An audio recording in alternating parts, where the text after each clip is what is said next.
Ich sage Butter, aber meine alte Lehrerin sagt Anke. Das hat mir jemand als Kommentar geschrieben. Die Person kommt aus dem Kanton Zürich und ist mit dem Erlebnis tatsächlich in der Mehrheit.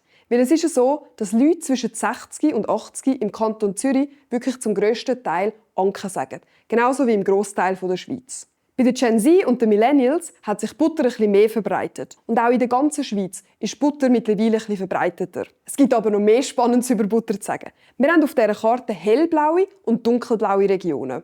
Und die zeigen an, wo das die Leute «der Butter» sagen oder «die Butter». Weil es ist tatsächlich so, dass es beides gibt. Und was ich besonders spannend finde, ist, dass es recht willkürlich ist, wo das man das eine oder das andere sagt. Sogar im Kanton Zürich ist man sich da nicht ganz einig. Wo man sich hingegen sehr einig ist in Obersachsen im Bündnerland. Dort sagen nämlich alle Generationen zu dem einfach «Britschi». Und das sagt sonst niemand in der ganzen Schweiz. Was sagst du? Oder isst du einfach Margarine? Schreib es in die Kommentare. Und wenn dich für noch mehr Mundart-Content interessierst, dann mach's bloß weg.